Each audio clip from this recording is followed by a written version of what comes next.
Son, and the Holy Spirit. Amen.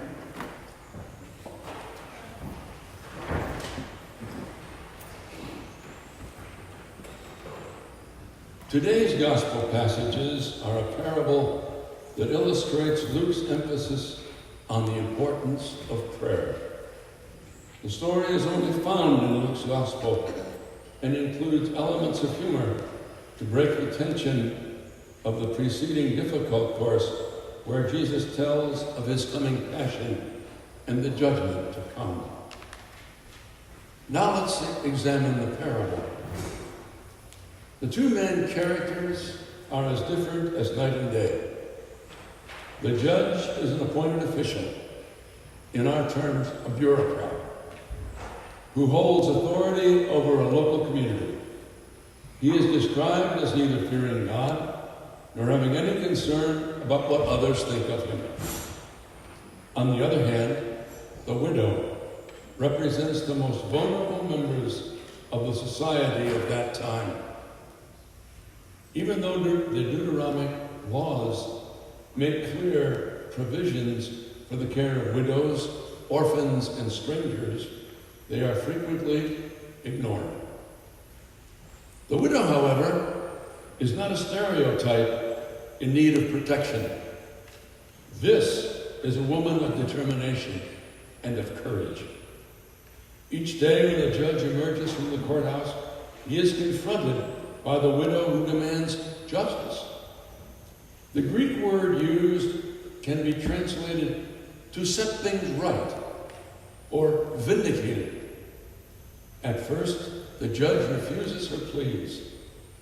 In the end, he relents because of her harassment. And again, this is where the humor comes in. The Greek word suggests that the judge feared he'd get a black eye. That's what the Greek says, black eye. Ultimately, the judge did not want his authority to be brought into question by this pesky old widow. Jesus' main point is that the persistence of the widow serves as a reminder that God will bring about justice and mercy. God is present at all times of persecution and offers hope. So the parable lends encouragement to those who seek justice over oppression. In the last verse, Jesus declares that if the unjust judge can give justice, how much more will the God of mercy come to all who seek his help? The parable began with Jesus saying that he told the parable as a reminder of the need to pray always. Persistence in prayer is an expression of deep faith that allows the ongoing power of God to release power in our lives. If the theme of endurance and persistence of our readings, we are shown that these are characteristics vital to our journeys of faith. It also lets us see that prayer is a living, breathing encounter with God, and therefore is an evolving relationship. The best news is that no matter what we ask or how we ask, God will not shame us for requests or alienate him because of our choices.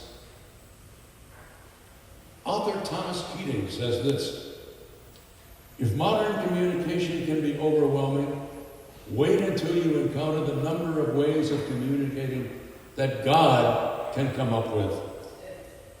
God approaches us all day long, coming to meet us morning, noon, and night, through people, through events, and our own thoughts, feelings, memories, and reactions.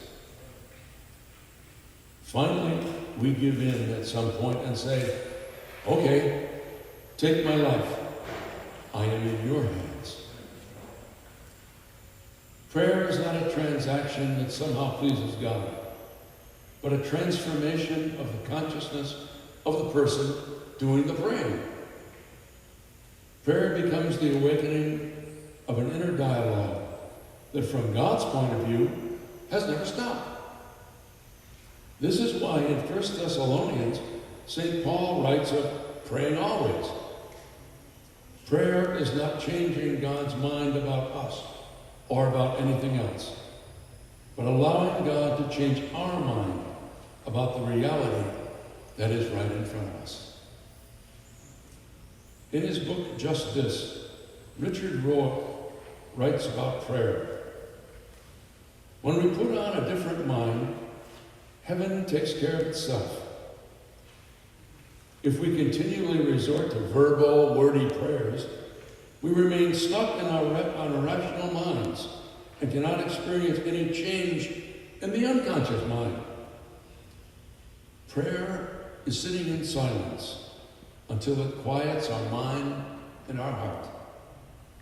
It allows us to choose gratitude until we are grateful, and praising God until we are an act of praise. Be ready. Be present to God in the here and now, in the ordinary, in the interruptions. Being present to the soul of all things will allow you to say, this is good. This is enough. So, what do we take home in our hearts today? Simply this. Persistence and consistency in prayer is the foundation of moving our journeys of faith forward. It allows us to see God working in our lives and appreciate that God's love and care surrounds us in all the ordinary things. It allows us to realize that prayer is not intended to change the will of God, but only to discover it.